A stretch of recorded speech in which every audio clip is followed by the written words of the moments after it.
Bonjour à vous. Merci à Monsieur Pichot et à Madame Odoul-Azoré qui vous accompagne, hein, qui est inscrite, pour répondre à nos interrogations sur genre et droit. Vous savez qu'on est dans des auditions pour faire un peu le point sur les études de genre en France, pouvoir les promouvoir dans différents domaines. Maud Olivier a été désignée rapporteure, donc c'est elle qui va conduire le débat, hein, et vous poser les questions. Peut-être que vous souhaitez... Alors, je rappelle, hein, vous êtes responsable scientifique du programme de recherche études sur le genre et les inégalités dans les normes européennes qui s'appelle Régine. Vous êtes professeur de droit et de la santé à Lille. Donc, je suppose que madame, vous êtes aussi dans ce programme de recherche à Lille aussi? Non? Car comme en fait je suis à Nanterre, elle est aussi à Nanterre. Pardon, donc moi j'avais Lille, désolé. Ce sont des informations qui sont sur le site de la... qui sont sur le site, qui devraient être modifiées. On vous avait pas vu arriver à Nanterre, donc c'est peut-être plus commode pour vous à Nanterre. Donc on vous laisse peut-être présenter, Monsieur Pichot, quelques minutes, enfin vous avez 5-10 minutes, un peu plus si vous le souhaitez, nous présenter vos recherches, hein, comment vous menez ces questions sur le genre et droit. C'est vrai que spontanément, ce n'est pas des questions qu'on se pose avec évidence, hein, mais vous allez nous dire un peu les directions dans lesquelles vous êtes allé, et puis ensuite je pense que Maud vous posera un certain nombre de questions. Je dois excuser nos collègues de la délégation, c'est le mardi et tout le monde est pris à diverses activités, donc on est chacun tiraillé par des contraintes diverses et variées. Voilà, merci. Mais tout est enregistré, ça fera partie d'un rapport et votre audition sera bien sûr retranscrite. Merci Madame la Présidente. Juste pour préciser les choses, nous sommes en pleine sur la ligne droite de la loi du 4 août qui avait été votée sur l'égalité entre les femmes et les hommes, et avec cet alinéa à l'article 1er qui demande que des actions visant à porter à la connaissance du public les recherches françaises et internationales sur la construction sociale des rôles sexués soient donc portées à la connaissance du public. Donc c'est à ce titre-là que nous faisons ce rapport sur la question du genre. Et voilà. Donc nous savons que par ailleurs notre droit n'est pas forcément, pour faire court, extrêmement féministe. Donc on aimerait vous entendre sur cette question. On a passé napoléonien, entre autres. Merci beaucoup, mesdames, pour cette invitation, d'abord, et puis d'avoir accepté de la décaler pour des raisons de convenance personnelle. Peut-être pour fixer à nouveau le cadre, effectivement, de la recherche et le replacer dans son contexte, peut-être historique, parce que c'est un projet qui a commencé maintenant il y a plus de 5 ans. Donc le point de départ, c'est tout simplement un dépôt de demande de financement à l'Agence nationale de la recherche pour un projet de recherche relativement important. Le financement a été obtenu et les travaux ont commencé en novembre 2011.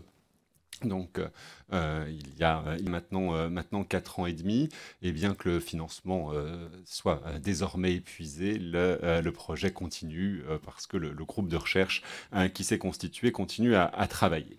Alors, quel était le point de départ de ce projet? Il s'agissait avant tout d'un constat qui était que les études de genre en France, en droit, n'avaient pas de succès et n'avaient pas de visibilité. Ce qui invitait à une double comparaison, une comparaison entre la France et d'autres pays s'agissant des recherches en droit, puisqu'on sait qu'en particulier, outre-Atlantique, mais pas exclusivement, il existe des recherches importantes sur droit et genre, ou des écoles, des pratiques d'analyse féministe du droit qui étaient quasiment inconnues des universités de droit françaises.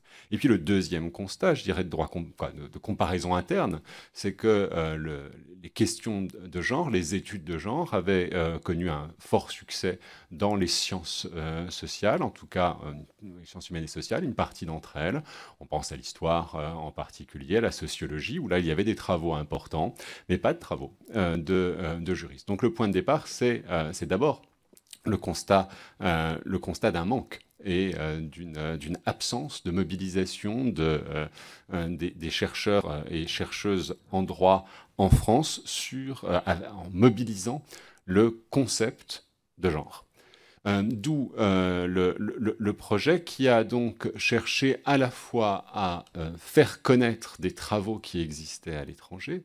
Donc dans le premier ouvrage qui a été publié, ont été traduits des études d'auteurs anglaises ou américaines pour illustrer ce qui pouvait être fait en mobilisant le concept de genre. Il s'est agi aussi de montrer que la mobilisation du concept pouvait être féconde pour les études françaises, et d'où le projet qui a donné lieu à l'ouvrage pour l'instant le plus conséquent de ce projet de recherche publié aux éditions du CNRS, qui est d'essayer de faire le tour d'un grand nombre de domaines juridiques et le passer au crible d'une analyse en termes de genre. Pour que ce projet pionnier puisse effectivement aboutir de manière pertinente, nous avons fait le choix de construire ensemble une grille d'analyse qui puisse s'appliquer à des champs juridiques extrêmement divers, et en particulier en analysant à la fois les énoncés, c'est-à-dire comment le droit est-il écrit, et puis la norme que signifie cet énoncé. Et donc là, on s'est intéressé beaucoup plus aux effets et aux effets sociaux des normes en question. Entre 35 et 40 domaines de recherche ont ainsi été étudiés pour démontrer qu'il y avait une utilité, même si le diagnostic, on y reviendra, n'est pas forcément sombre pour le droit français et que les résultats vont être très très contrastés, montrer qu'il y avait une utilité à mobiliser cet outil. Par ailleurs, sur le champ cette fois de la connaissance également des normes, on a fait le constat qu'il n'existait aucun ouvrage de langue française présentant la Convention pour l'élimination de toutes les formes de discrimination à l'égard des femmes. Et donc Diane Roman a... Là, il y a 5 ans, il n'y avait pas d'ouvrage global sur la CIDO ou la CEDEF en langue française. Et donc Diane Roman a piloté un travail de commentaire de la Convention et bien sûr des travaux du comité pour illustrer et faire connaître cet outil qui est aussi un enjeu là, de pure connaissance d'outils susceptibles d'être mobilisés. Donc, ces travaux ont globalement eu 3 ambitions. Une ambition bien sûr scientifique, montrer qu'il pouvait être utile, pertinent de mobiliser le concept de genre, d'acculturer les études de genre dans les facultés de droit françaises.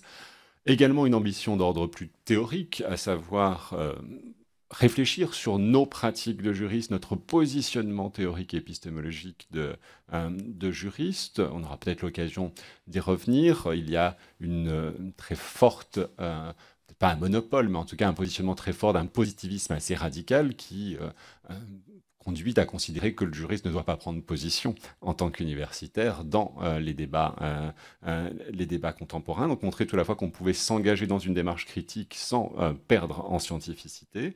Et puis le troisième enjeu, c'est un enjeu de réflexion aussi sur nos pratiques pédagogiques et sur la manière peut-être d'apprendre aussi aux étudiants à avoir un regard critique, qu'il s'agisse de mobiliser le concept de genre ou d'autres concepts sur le droit. Donc voilà pour la démarche générale, les principales réalisations. Et donc, à cette fin, on vient de publier un nouveau type de manuel pour essayer de permettre aux étudiants et aux collègues d'interroger les normes juridiques dans une perspective de genre. C'est un ouvrage qui vient d'être publié chez Dalloz, où pour chaque thème, il y a une introduction générale, des extraits de textes ou de décisions de justice, des questions posées sur les textes, pas de réponse, pour juste montrer qu'en réalité, ce qui est fondamental, c'est la manière d'interroger le texte et de regarder d'une manière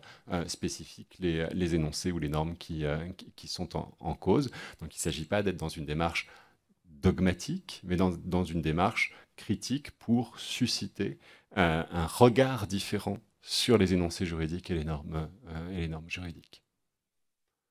Voilà. Juste, vous voulez passer au crible alors? Votre travail, ça consistait à les passer au crible Alors, on a effectivement choisi un grand nombre de champs de recherche pour s'interroger d'abord sur la persistance de règles sexo-spécifiques. Donc, dans quelle mesure l'immense travail de neutralisation des règles juridiques, qu'il ne s'agit pas de nier, a-t-il été mené à son terme? Pouvait-il l'être au demeurant? Donc, par exemple, il y a des études en droit de la filiation, qui va être un des lieux de résistance de la distinction sexuée entre les hommes et les femmes. Et dans le droit social, il en résistait encore un petit peu, mais Isabelle Odoul-Azoret pourra vous en parler de manière beaucoup plus précise.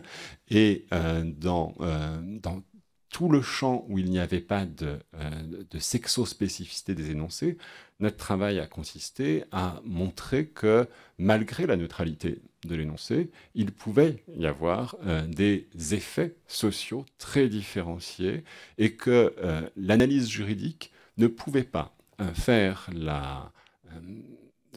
s'abstenir de s'interroger sur les effets sociaux de la règle en matière de rapports sociaux de sexe. Et que l'on ne peut pas, par exemple, commenter ou présenter un dispositif qui s'adresse, même s'il est formellement neutre, qui s'adresse ou qui va être mobilisé à 95% par des femmes, on ne peut pas le lire sans s'interroger sur les effets sociaux en termes de rapports sociaux de sexe. Mais on aura, je pense, l'occasion d'évoquer un certain nombre d'exemples. Oui, ce serait intéressant de pouvoir avoir des exemples. Vous avez évoqué le code social, donc le code civil aussi, mais d'autres droits. Est-ce que vous avez des exemples à nous donner? Et est-ce que vous avez à un moment évoqué les conclusions de votre recherche? Est-ce que vous pouvez en tirer aujourd'hui, puisque à la fois elle est terminée et vous la poursuivez sous forme aujourd'hui, c'est un champ particulier de la recherche permanente, sans refaire appel à des financements temporaires, c'est ça que je comprends? Alors, si on peut en trouver éventuellement, oui, on ne sera pas fort opposé. Mais en tout cas, on a réussi, une partie du défi était d'inscrire cette interrogation dans le champ juridique. C'est évidemment en cours, mais il y a quand même un certain nombre de signaux on doit d'ailleurs à certains éditeurs un soutien qui a été très important. Le recueil d'Alloz, qui est quand même une des revues, la revue qui est la plus lue par les juristes. Le recueil d'Alloz nous a offert un panorama annuel, droit et genre. Donc on a une fenêtre tous les ans pour essayer de tirer un bilan de l'année écoulée sur les rapports entre droit et genre. Donc la chronique continue, les enseignements qui ont commencé continuent, les travaux, par exemple, sur la loi du 4 août 2014, a été organisé un colloque à Tours en septembre pour le premier anniversaire de la loi. On continue à travailler sur la loi. Donc il y a une forme de pérennisation. On ne sait pas, mais ils nous préviennent pas. Nous avions un message de la ministre qui donc avait été informée du déroulement de cette opération. Si les actes sont publiés, nous vous les transmettrons bien évidemment.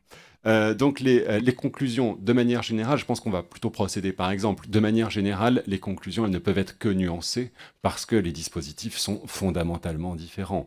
Il existe effectivement un certain nombre de normes qui persistent à produire clairement et à poser la différence entre les hommes et les femmes. On pense d'abord évidemment aux règles de l'état civil qui continuent à classer. On pense aux règles de la filiation qui continuent, même si formellement elles le camouflent un peu, à appliquer des règles fondamentalement différentes pour les hommes et pour les femmes en matière d'établissement de la filiation. Donc il y a ce champ-là. Il y a le deuxième champ qui est pour nous le plus intéressant, c'est celui de des règles formellement neutres qui produisent des effets en matière de rapports sociaux de sexe qui ne sont pas forcément clairement identifiés par les auteurs. Et puis il y a le troisième champ de règles, qui est le champ de règles qui mobilise la distinction entre les hommes et les femmes pour lutter pour l'égalité. On pense bien sûr à tous les dispositifs de l'ordre de la parité, de la représentation équilibrée entre les hommes et les femmes, mais dont on a essayé d'interroger la pertinence, l'efficacité, et parfois la cohérence, voire aussi les endroits, les lieux qui avaient été perméables à cette réflexion, et ceux qui finalement ne l'avaient pas été. Est-ce que vous voulez des exemples, du coup, peut-être plus précis en droit social d'abord? Oddo Lazuric, dans quel domaine portent vos recherches? Appuyez, s'il vous plaît.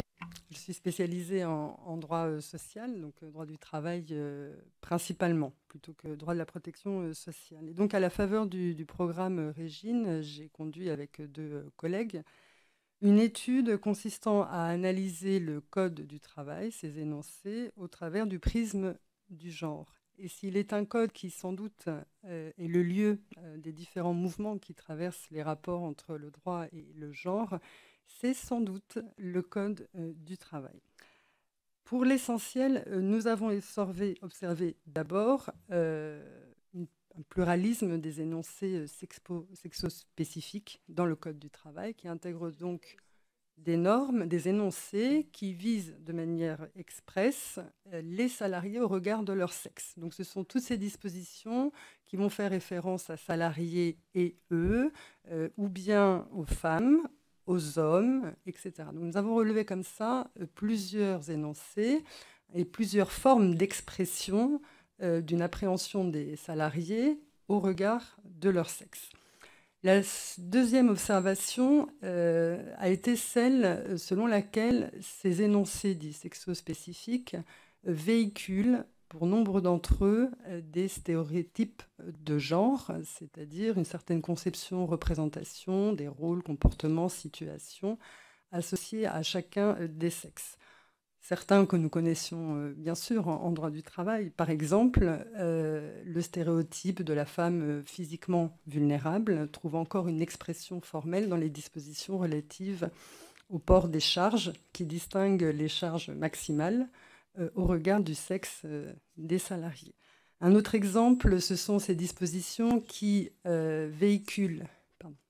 Juste si je peux me permettre, ça a permis justement de faire une avancée importante aussi pour les hommes, puisque les charges dont vous parlez, je crois que dans le bâtiment, les sacs de ciment maintenant sont 2 fois moins lourds qu'ils ne l'étaient avant pour que les femmes puissent les porter. Donc c'est un avantage pour tout le monde, parfois, de prendre en compte des spécificités de sexe. L'égalité, disons, des femmes permet une meilleure protection de tous les salariés. Un autre stéréotype que nous avons observé, maintenu dans le Code du travail, est celui qui associe les sexes à des apparences physiques. C'est le cas en particulier des dispositions qui admettent la prise en compte du sexe dans l'accès à l'emploi pour des professions type mannequinat, spectacle, c'est-à-dire qu'on permet aux employeurs de recruter une femme pour, et parce qu'elle est femme, exercer un rôle féminin ou présenter une collection de vêtements féminins. Le troisième stéréotype que nous avons relevé comme étant véhiculé par de telles dispositions, ce sont des... Pardon. On a discuté des mannequinats puisqu'on a fait des amendements sur l'anorexie. Donc on avait justement pris des mesures dans le code et on ne voulait pas avoir une discrimination au titre du poids, ça nous a posé des problèmes, mais c'est un des codes, mais moi je trouve ça normal, je veux dire que quand on doit présenter des vêtements féminins, il vaut quand même mieux que ce soit une femme, non ? Ça me choque pas par contre. Alors dans ce que je... Mais c'est le seul endroit où l'employeur a le droit de spécifier qu'il veut un homme ou une femme. Voilà, c'est ce que je dis. Oui, je ne porte aucun mais je veux dire que c'est quand même... Je veux dire, si vous faites de la lingerie féminine, c'est compliqué si vous la faites porter à un homme quand même. Je ne sais pas, mais... Donc vous pouvez autoriser celui qui va faire le défilé à embaucher des femmes. C'est le seul endroit, parce qu'ailleurs, le Code du travail n'a pas le droit de préciser cette discrimination. Alors, moi, je fais part de nos observations. Je ne porte aucun jugement de valeur sur la pertinence de ces énoncés, ni des stéréotypes qui véhiculent, sachant que le stéréotype en tant que tel n'est pas un terme à connotation nécessairement négative. Bon. C'est juste pour dire que notre droit alimente, à tort ou à raison, c'est un autre débat, une association entre l'appartenance à un sexe et telle ou telle apparence physique. Ensuite, il est vrai que ce sont des textes spécifiques qui, en plus, listent les métiers pour lesquels l'employeur est admis à prendre en compte le sexe, si ce n'est tout de même que depuis la transposition des directives de 2008 européennes relatives à la discrimination, notre droit de la discrimination en droit du travail admet la possibilité pour l'employeur de motiver ses décisions sur la base de critères discriminatoires a priori, s'il démontre que le critère permet de satisfaire à une exigence essentielle et déterminante dans l'exercice du métier. Donc concrètement, par exemple, un employeur serait sans doute admis, je caricature, hein, de refuser l'accès d'un aveugle à un métier type pilote de ligne, alors qu'il en va de l'état de santé ou d'une forme de handicap, etc. Nous avons ensuite observé d'autres stéréotypes portés, disons, par les énoncés juridiques, en ce qu'ils, et ils sont un peu plus subtils, ils confortent des réalités sociales et donc ils associent au sexe des états, des situations sociaux. C'est le cas en particulier des dispositions relatives à l'égalité professionnelle des femmes et des hommes, puisque nombre d'entre elles entérinent que les femmes subissent des inégalités de fait. Ce sont ces dispositions relatives à la représentation équilibrée des femmes et des hommes, notamment. Bref, une pluralité de stéréotypes. Et enfin, nous avons observé, en plus de ces deux premières formes de pluralisme, le pluralisme des fonctions poursuivies par les énoncés sexospécifiques du Code du travail. C'est-à-dire que certaines de ces dispositions ont une vocation de protection de la personne. Je songe notamment aux dispositions relatives au congé maternité, qui associe au passage un autre stéréotype, on peut en discuter, mais en tout cas, c'était la manière dont nous l'abordions, de la femme et de la maternité. D'autres dispositions visent une forme d'égalisation, ce sont celles relatives à l'égalité réelle. D'autres, enfin, s'attachent à promouvoir la liberté du choix de la vie familiale, de sa forme notamment. Je songe notamment à toutes ces dispositions qui garantissent aujourd'hui l'accès à des dispositifs congé parental aux femmes et aux hommes. Et donc, à travers cette troisième diversité, ce qui s'exprime, c'est sans doute l'ambivalence des rapports entre le droit et le genre, parce que certaines dispositions du Code du travail, au final, véhiculent et confortent des stéréotypes, tandis que d'autres visent à lutter contre. Et donc, cela alimentait le constat plus général, je crois, que nous avons fait dans le cadre du programme de Régine, qui est celui d'une certaine ambivalence, quand même, du droit dans son rapport au genre. Juste pour préciser, avant de donner quelques autres exemples. Honnêtement, je peux me permettre, je dois bien vous dire que les exemples que vous me donnez, je ne les comprends pas comme étant des stéréotypes de genre. Alors, je suis peut-être un petit peu brutale, mais comme on est en audition, et que j'aimerais... Parce que, honnêtement, d'abord, pour nous, le mot stéréotype est négatif. Alors, vous vous dites c'est neutre, je ne sais pas, ou c'est ni négatif ni positif, mais pour nous, quand on utilise le stéréotype, ça veut dire que, justement, on fige dans des rôles préétabli parce qu'on a le sexe féminin ou masculin. Mais deuxièmement, je ne comprends pas bien que vous trouviez que quand on parle dans le Code du travail de droit à la maternité ou au congé maternité, ça soit genré. Oui, là, j'avoue que...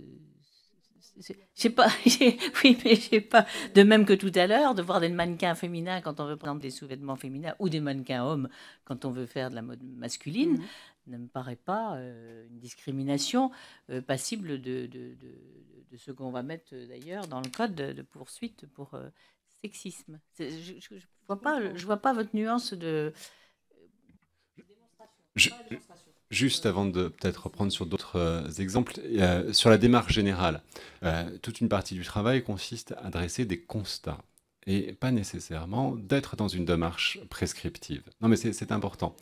C'est-à-dire qu'il fallait aussi, avant toute chose, établir le constat de la persistance ou pas, et dans quel contexte, d'énoncés qui soient des énoncés sexospécifiques.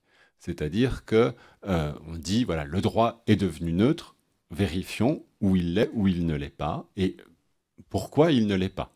Et effectivement, après, on peut ouvrir le débat de la légitimité de cette différence, mais on avait besoin d'un diagnostic préalable, de savoir où il était. On peut considérer comme justifié que les obligations en termes de charges à porter ne soient pas les mêmes, que les limites ne soient pas les mêmes pour les hommes et pour les femmes. Pourquoi pas?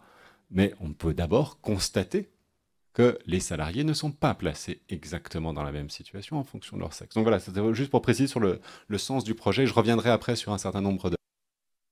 Pour affiner, disons, les observations dont je vous ai fait part, deux éléments illustratifs. Le premier, le contentieux dans le cadre duquel la Cour de cassation a admis la nullité du licenciement d'un chef de rang dans un restaurant, alors que la lettre de licenciement exposait comme motif que, étant en contact avec la clientèle, nous ne saurions accepter le port d'une boucle d'oreille sur l'homme que vous êtes.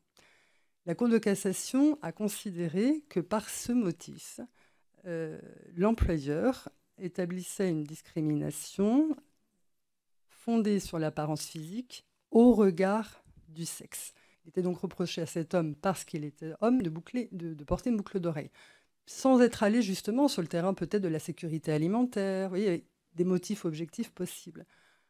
Bon, que dirions-nous, que dirait la Cour de cassation, si cet homme portait une jupe? Ce qui rejoint notre débat est souhaitable, évidemment, sur le port de vêtements féminins ou non. Bon. Donc c'est pour illustrer, vous voyez, les interrogations qui sont travaillées. La seconde observation concernant le congé maternité et le congé paternité, le genre ne remet pas nécessairement en question le sexe conçu comme étant un sexe biologique. C'est un débat qui qui est porté par le genre en ce qu'il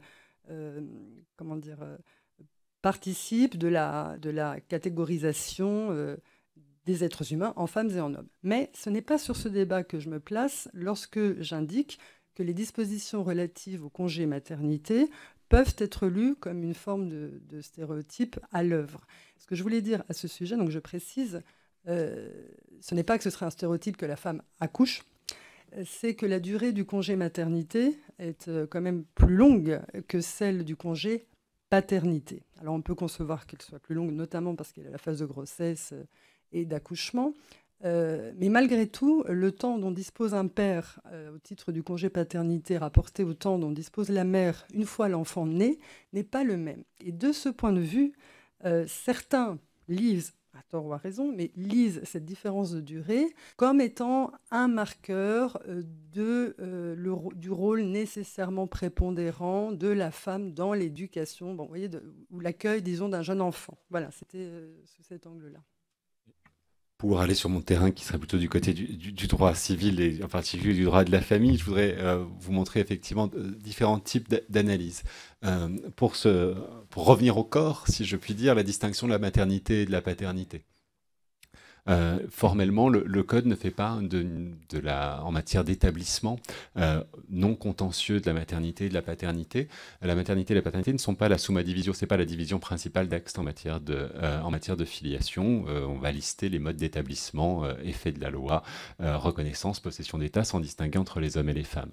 Mais de facto, si on s'intéresse à la mécanique à l'œuvre, on constate qu'en réalité, l'établissement de la maternité ne se fait que par la mention du nom de la femme dans l'acte de naissance, qui est d'abord un élément sur lequel elle n'a guère de prise, sauf à faire le choix de l'accouchement sous X, mais vous savez que depuis 2009, le choix d'accoucher dans le secret ne met plus à l'abri d'une action en recherche de maternité. Donc premier élément, dans un cas, les hommes ont effectivement plusieurs modes d'établissement à leur disposition, les femmes en réalité n'en ont qu'un, sauf à ce qu'elles ne veuillent pas établir leur maternité.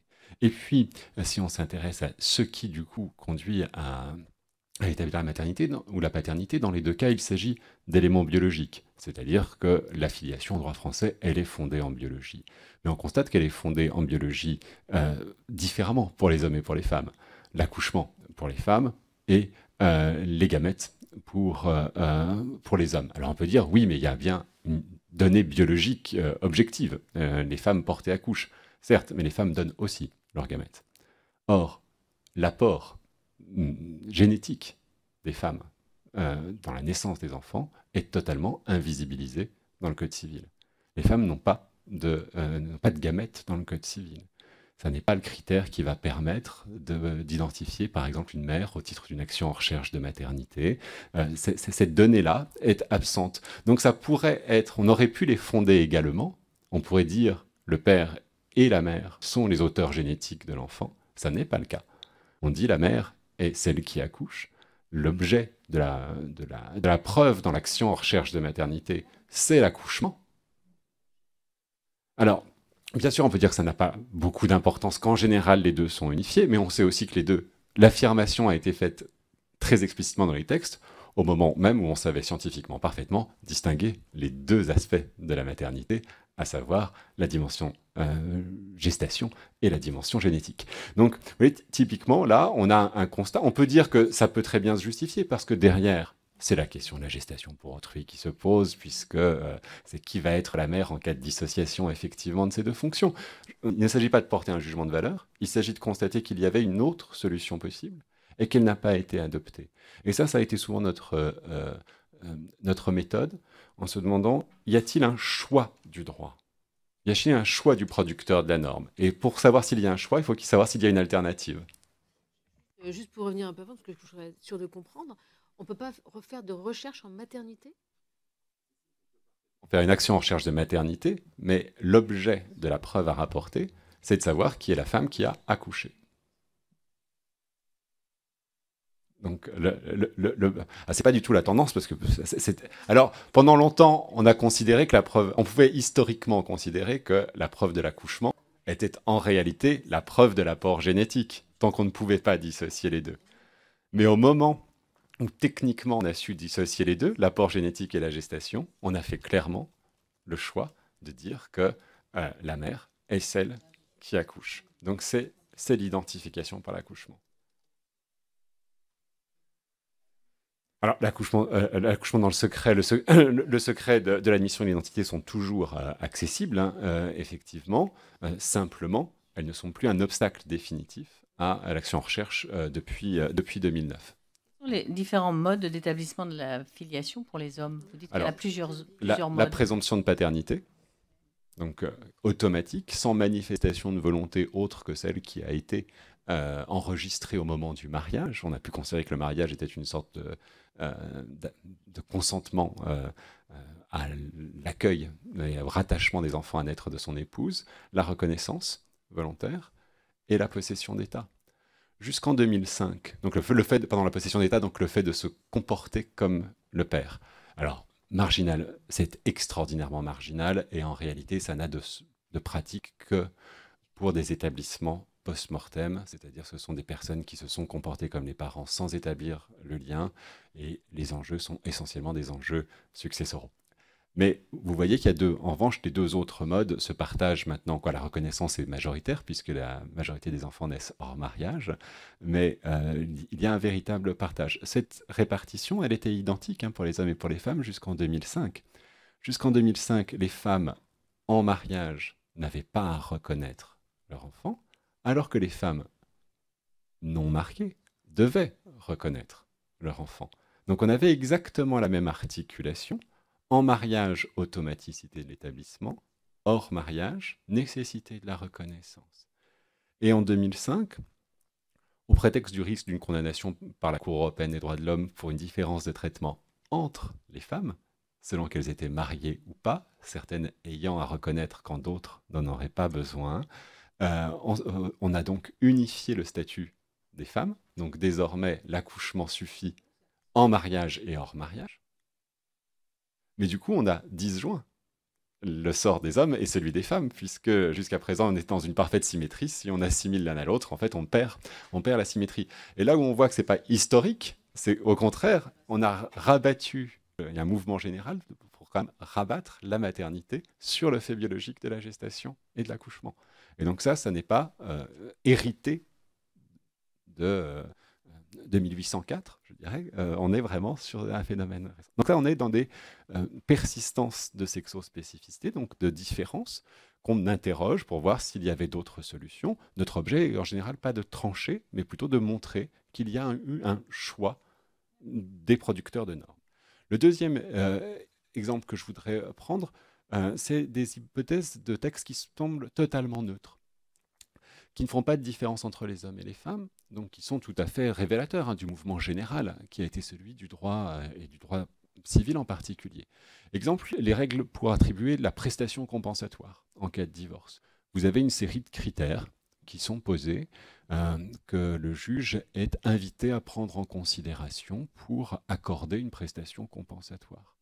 A priori, aucun de ces critères ne fait de distinction entre les hommes et les femmes. Simplement, vous allez avoir comme critère le temps que l'un des époux a consacré à l'éducation des enfants, et vous allez avoir comme autre, au détriment de sa vie professionnelle, et vous allez avoir comme autre critère les pertes, les manques de pension de retraite, qui pourraient être les manques de ressources liés au fait qu'il se soit consacré à l'éducation des enfants. Ce sont des critères parfaitement neutres, mais on sait bien qu'on ne peut pas les lire on ne peut pas les analyser sans prendre en considération les pratiques sociales. Or, les pratiques sociales font que qui peut se projeter comme créancier d'une prestation compensatoire au regard de ces critères? Ce sont des femmes. Bien sûr, des hommes qui auraient arrêté de travailler, etc., se verraient appliquer le texte. C'est vrai. Mais il se trouve, c'est vrai. Donc, mais il se trouve qu'ils seront mobilisés plus par les femmes peuvent plus se projeter dans ces... Ça ne veut pas dire qu'il faut les changer, ça montre qu'il n'y a pas une totale neutralité des dispositifs juridiques à cet égard. Même chose, il y a même une volonté de prendre en considération la situation réelle. C'est ce que je voulais vous dire, on ne peut pas dans notre droit faire de la discrimination positive, vous le savez, hein, on est toujours... Par contre, on a eu et on a recherché la volonté de compenser. On a même réfléchi, on n'y est pas arrivé dans notre système, mais on avait réfléchi au moment du divorce à partager des points retraite, si on avait eu une retraite par points. Parce que les Allemands font cela. C'est-à-dire qu'une femme, c'est pour ça que vous parlez de la retraite, hein, qu'une femme qui, parce qu'elle s'est arrêtée de travailler, n'a pas tous ses trimestres pour élever les enfants, au moment de la retraite, alors que son mari peut avoir une très bonne retraite parce que lui a une carrière beaucoup plus élevée et importante, se retrouve pénalisée avec des toutes petites retraites. Donc, on a réfléchi à le partage. Bon, on n'y est pas arrivé, nous, dans le système français, d'une retraite qui n'est pas par points. Mais sinon, on aurait pu demander au juge de répartir les points. Mais votre exemple est, semble-t-il, extrêmement intéressant. La difficulté de l'analyse et le fait que nous devons présenter des diagnostics, et puis après, les choix sont entre vos mains. Pourquoi? Parce que précisément, le choix de la compensation, ça peut aussi parfois être le choix de la consolidation des rapports et des fonctions entre les hommes et les femmes. Et là, il y a une extrême ambiguïté de l'intervention législative et des rôles du droit. C'est-à-dire, faut-il prendre acte de cette répartition pour la compenser, ou faut-il avoir l'ambition de travailler à modifier cette répartition, ou faut-il mener les deux? Mais bien sûr, mais l'équilibre est difficile parce que parfois on envoie des messages sociaux qui sont des messages quasiment contradictoires en disant arrêtez de travailler, ça ne vous coûtera rien à la fin, ou bien n'arrêtez surtout pas de travailler parce que vous allez... Et donc on voit bien la difficulté et la tension. Et donc nous, ça nous intéresse aussi de voir comment ces enjeux-là ont été mobilisés juridiquement et traduits juridiquement. Un des grands débats sur le congé parental. Le congé parental long est un congé parental qui donne un signal aux femmes, puisque c'est elles qui le prennent majoritairement. Donc là, on a commencé à le séparer, mais notre ambition, ce n'était pas de le séparer avec 2 ans et 6 mois, 2 ans et demi et 6 mois, comme dans la loi de 2014, c'était moitié-moitié, pour envoyer ce message. C'est-à-dire que chacun a le droit au même congé parental pour partager les tâches et prendre chacun sa tâche. Mais c'est vrai que là, vous heurtez à des réalités... à la fois économique, sociologique et autres, et on y va par étapes.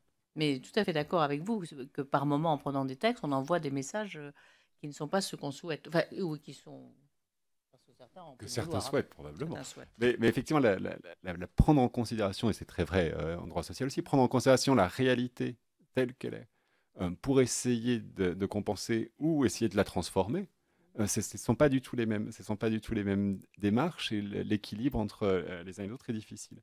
Troisième illustration de neutralité, troisième illustration, et à nouveau dans la neutralité, je pense aux règles relatives à l'autorité parentale.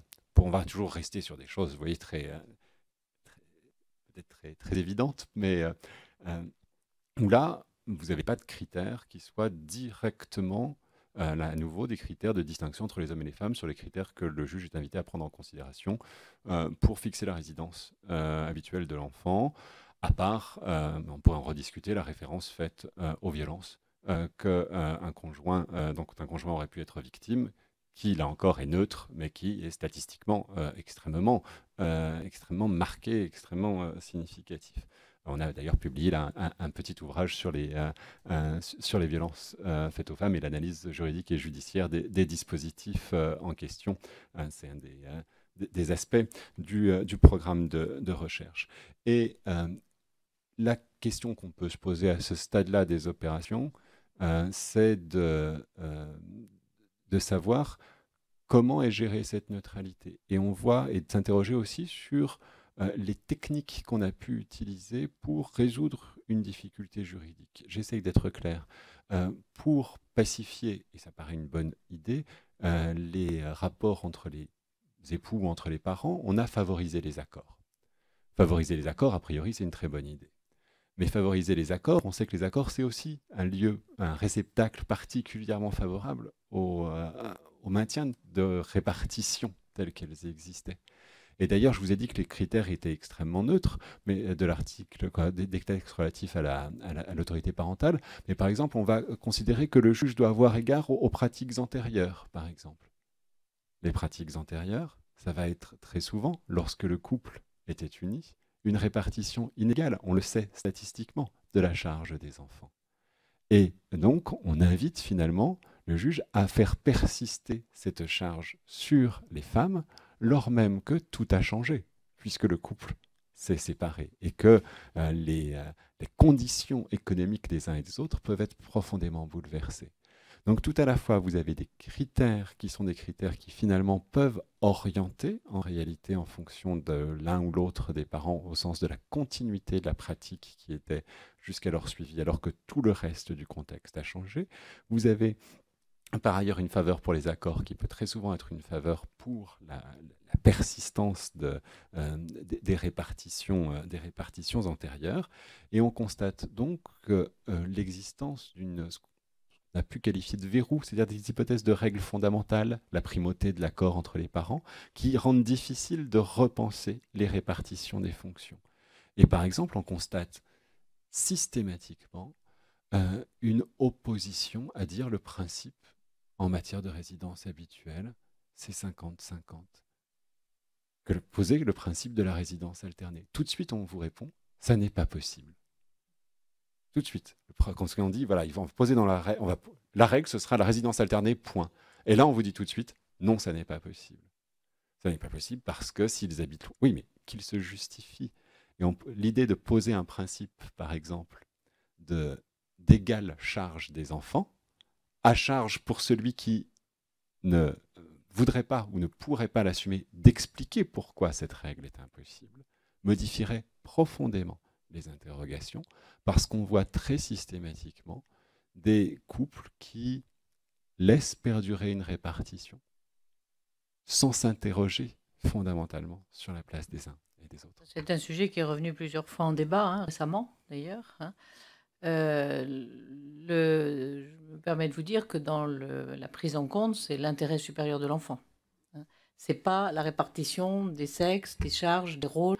Je ne dis pas que chez les juges, on a des études qui montrent aussi que les juges ont peut-être des stéréotypes eux-mêmes, etc.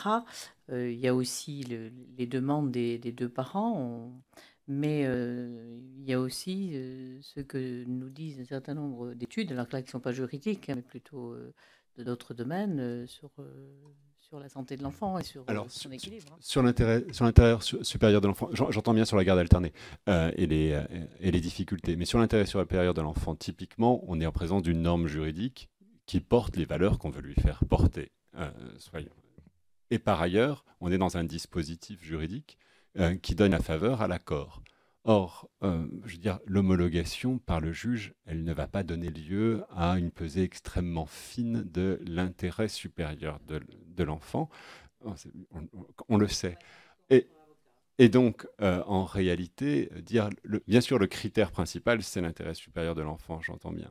Mais l'intérêt, par exemple, de voir l'intérêt social, l'intérêt pour nous tous, de voir les charges des enfants également réparties entre les parents, de voir aussi la pauvreté des femmes âgées reculées, n'est pas visiblement pris en ligne de compte, parce qu'on sait que ces femmes qui auront la résidence habituelle de l'enfant verront leur carrière professionnelle et souvent très compliquée, leurs revenus très compliqués. Donc on voit comment la norme pourrait œuvrer juste en renversant le principe et l'exception et en essayant de faire produire aux acteurs de ces rapports sociaux un effort pour se demander quelle est leur place dans le dispositif et quelle place ils pourraient prendre.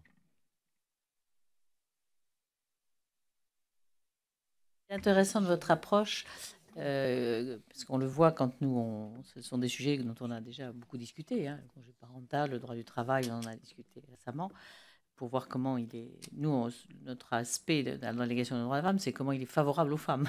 Donc on est Mais c'est vrai qu'on ne se pose pas forcément la question aussi, de manière aussi approfondie que ça sur ce que cela induit en termes de rapport homme-femme, hein, et sur cette notion de stéréotype que ça favorise ou non.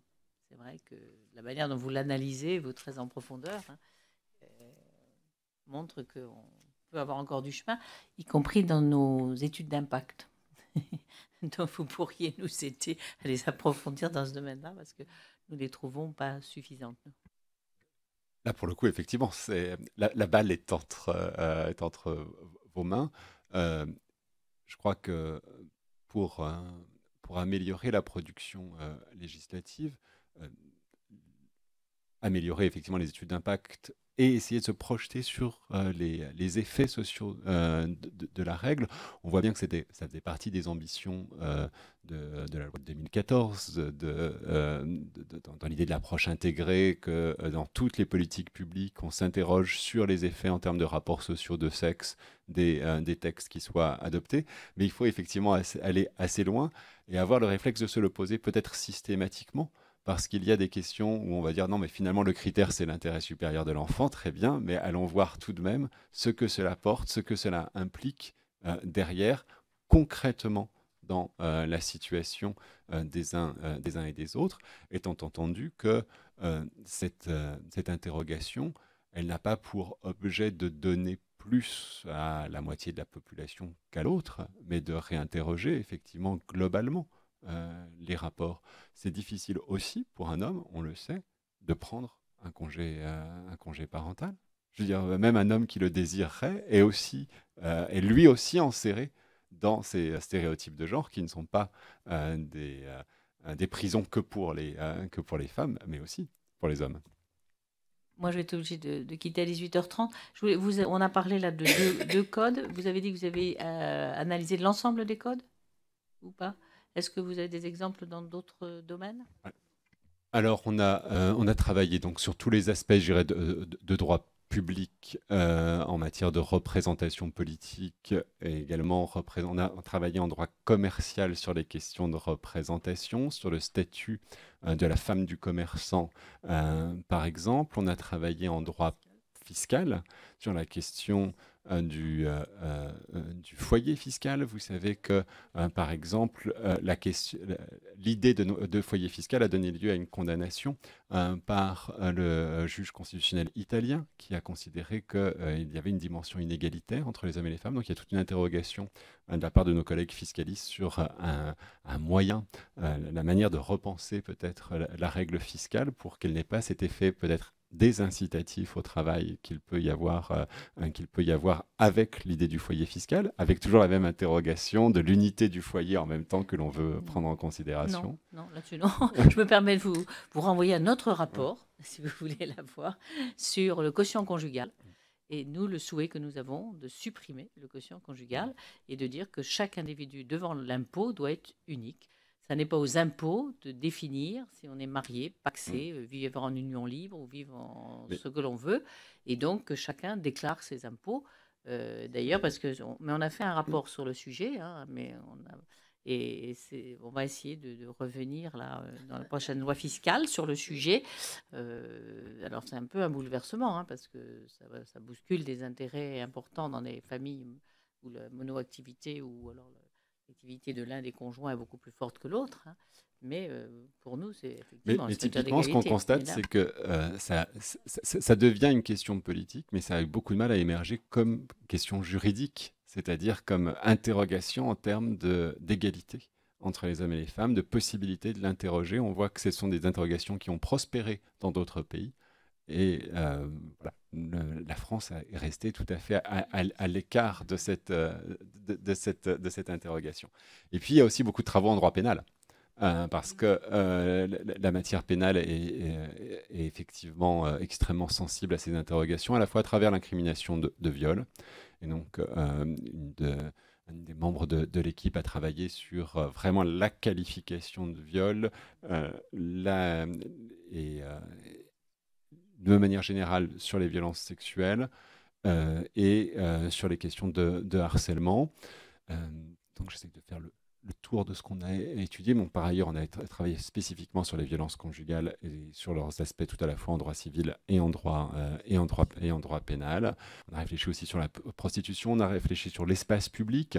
Bien sûr, la question du visage dans l'espace public, mais pas uniquement. Également, travailler sur les règles du CSA. On a aussi travaillé pour voir comment elles étaient appliquées, les règles en matière de publicité. Donc, on a essayé d'avoir un champ d'intervention qui soit extrêmement vaste. On a évoqué avec vous les domaines les plus évidents de la réflexion, qui sont le droit civil et le droit social. Mais l'ambition était précisément d'embrasser beaucoup plus de la bioéthique au droit fiscal, du code de commerce au code pénal, en passant par les questions de représentation dans tous les domaines où elles se posent. Du coup, j'aurais une autre question. On a un petit débat actuellement. Nous travaillons sur le projet de loi égalité citoyenneté actuellement. Donc, proposons quelques amendements pour ajouter, par exemple, faire du sexisme une circonstance aggravante de tous les crimes et délits. Et du coup, je crois qu'on a du mal à faire comprendre, à percevoir la différence entre... est-ce que le sexisme est une discrimination ? Et quand on énonce une discrimination, est-ce que la discrimination, tout le monde a en tête le racisme, l'homophobie, et le fait qu'on rajoute le sexisme, soulève des questions. On nous dit, non, ça fait partie des discriminations en général. Et du point de vue du droit, la définition du sexisme, pour vous, est-ce que le sexisme fait partie des discriminations comme les autres discriminations ?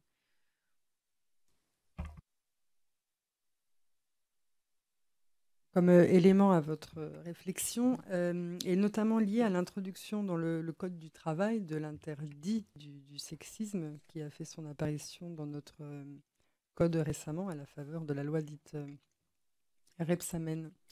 Et les débats qui ont animé cette introduction ont été du même ordre. Il y a une vraie réflexion quant à savoir ce qu'un dispositif qui vise le sexisme apporte par rapport en droit. Parce qu'on peut parler de la dimension symbolique, on peut parler en droit en termes même de contentieux, de lutte contre, par rapport à la discrimination. Là où peut-être il y a un espace qui permet de soutenir l'apport, c'est que le sexisme s'entend d'une manière d'appréhender l'autre au travers du prisme du sexe, en associant à ce sexe des considérations défavorables, négatives.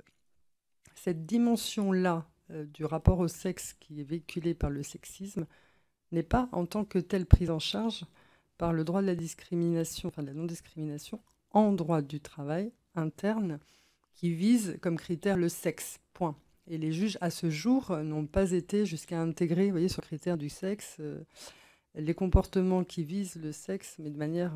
Enfin, qui visent la personne par le sexe, alors que ça ne s'imposait pas, et qui lui associent des effets, des considérations négatives. Il y a une vraie réflexion, en tout cas en droit, à mener. En clair, la réponse, effectivement, n'est pas évidente. Ceci dit, autre remarque, il faudrait quand même aussi justifier pourquoi la loi introduit le racisme et pas le sexisme. Vous voyez, il faut renverser dans un sens la proposition, en réalité, parce que le simple fait de désigner le racisme, mais pas le sexisme, dit encore quelque chose sur la manière de concevoir la lutte pour l'égalité des sexes dans son rapport à la lutte pour l'égalité tout court. Sur un plan peut-être plus en dehors, d'abord peut-être plus technique dans un premier temps, plus fondamental ensuite. Sur le plan plus technique, une des grandes difficultés, mais qui se pose déjà, ça va être la question de la preuve, évidemment, du motif en question.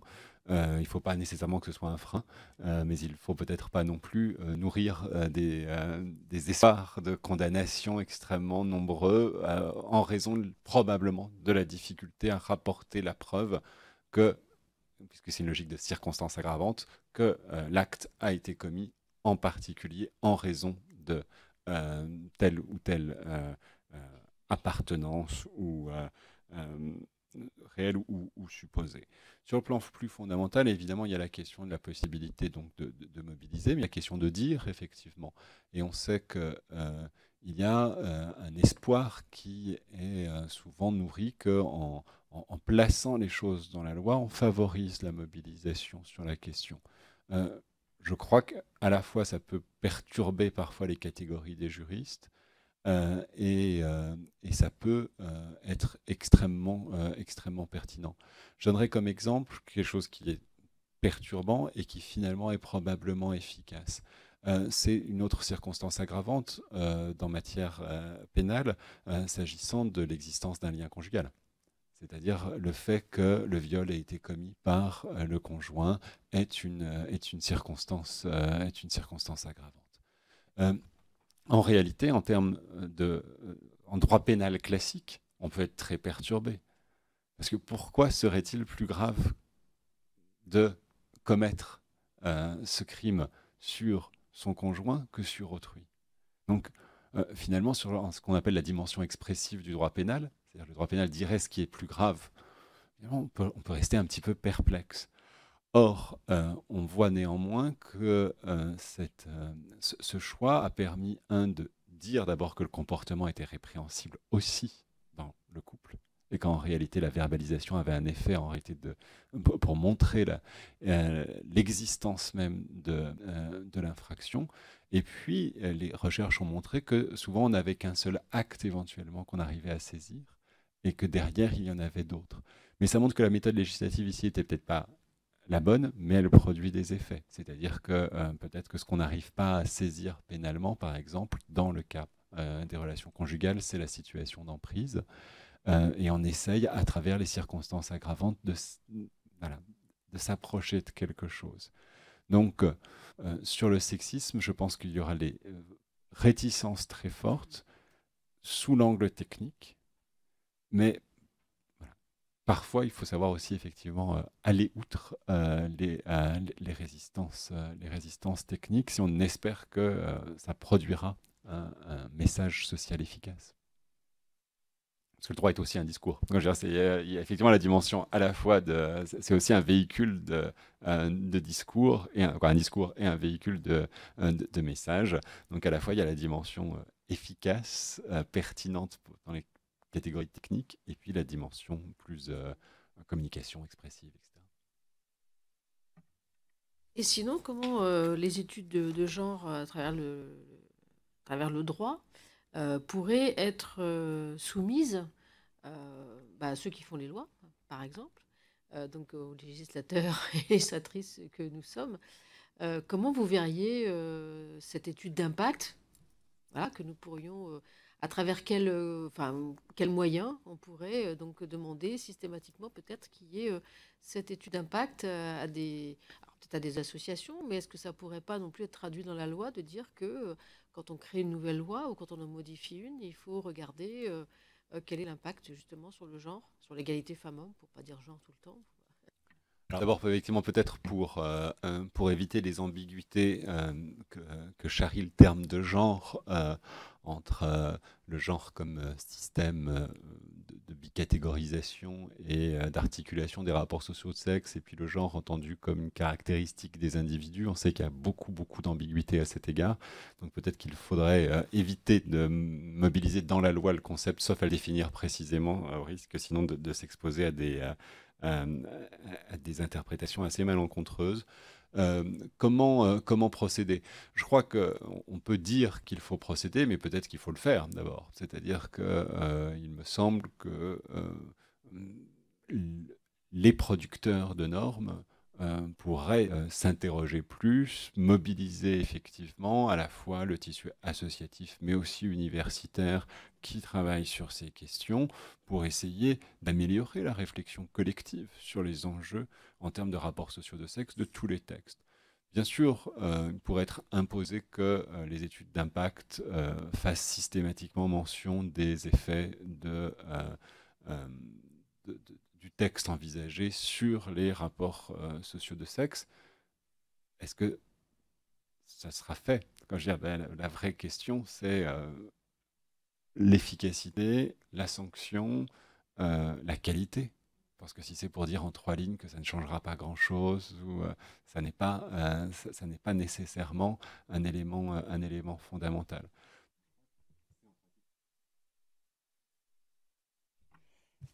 Je voulais rajouter que sur ce type de sujet, comme tant d'autres, le droit étant une forme de régulation sociale, il est fondamental en réalité de réfléchir au stade de l'élaboration de la norme, en particulier dans le lieu que vous occupez, en termes pluridisciplinaires. Il est clair que le droit n'a pas le monopole, n'a pas l'apanage de la saisie des rapports sociaux, et c'est d'ailleurs pas son objet immédiat. Ce que je veux dire par là, c'est que la contribution des sociologues, des psychologues, est fondamentale pour approcher les effets possibles d'une norme. D'autant plus importante au stade de l'élaboration, cette démarche, qu'ensuite, comme juriste, je crois qu'on peut dire assez tranquillement, que tout en étant une forme de régulation sociale par excellence, une fois produit, le droit a tendance à clôturer son système. Je veux dire par là que le juge va s'en tenir bien souvent aux énoncés, à leurs interprétations, sans toujours précisément prêter attention aux faits. Donc, à mon sens, la contribution pluridisciplinaire est la seule qui permette au droit, en réalité, de prendre la mesure des effets possibles des normes juridiques. Ce n'est pas un travail que l'on peut faire facilement après, encore moins par les juristes. Et typiquement, notre groupe de travail était un groupe de travail exclusivement juridique parce qu'il y avait un manque du côté de la recherche juridique en matière de mobilisation du concept de genre, mais on a toujours eu besoin de s'appuyer sur des travaux autres. Donc, ces réflexions, elles ne peuvent pas s'arrêter aux frontières disciplinaires des uns et des autres. Donc voilà, je pense que effectivement c'est une réflexion collective. Nous, pour penser la norme, on a besoin du fait. C'est pas nous qui allons chercher les faits. On n'est pas démographe, on n'est pas sociologue, donc on a besoin d'informations factuelles pour nourrir une réflexion sur la norme.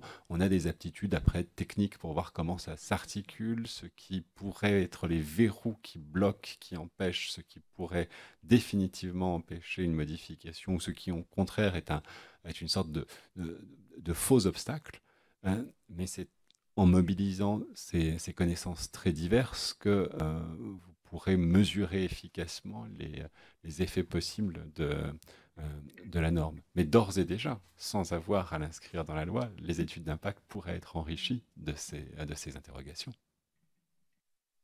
Et peut-être une dernière question, plus une question bateau, j'allais dire. Parmi tout ce que vous avez pu étudier dans le domaine du droit, sur quel point en particulier vous pensez que pour faire avancer l'égalité femmes-hommes, on devrait tout de suite se mettre au travail, du point de vue du droit, bien sûr, hein, est-ce qu'il y a un point particulier que vous verriez pour faire progresser l'égalité femmes-hommes dans le droit, un secteur, j'allais dire, pas forcément le droit du travail, mais enfin d'autres...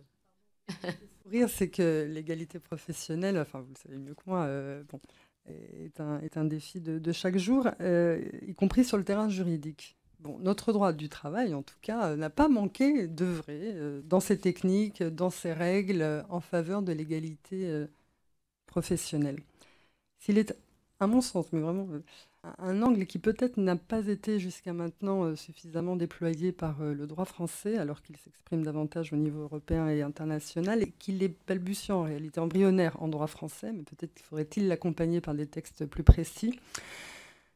C'est précisément la démarche qui consiste à discriminer en raison du sexe, mais en lui associant une apparence physique ou autre forme de stéréotype. L'exemple que je prenais tout à l'heure du chef de rang est un exemple intéressant parce que là, la Cour de cassation a pu la tricoter. Elle a dressé un lien entre le critère du sexe et un autre critère visé comme discriminatoire, celui de l'apparence physique. Et elle a dit quelque chose en disant c'est pas le sexe en tant que tel qui là motive la discrimination, c'est le sexe rapporté à. Bon. Et donc elle fait ainsi une entrée dans la démarche de la non-discrimination qui intègre les stéréotypes de sexe comme des motifs à part entière de discrimination. Pour vous donner un exemple tout à fait concret, vous pourrez trouver des applications fructueuses sur le terrain de l'évaluation des salariés. Lorsque, par exemple, les critères d'évaluation intègrent des critères dits très masculins, genre combativité, efficacité, enfin, ce genre de vocabulaire, critères qui peuvent, au stade de leur mise en œuvre, être à tort ou à raison, d'ailleurs, appliqués au détriment d'une femme. Parce qu'après, une femme peut elle-même être tout à fait combative.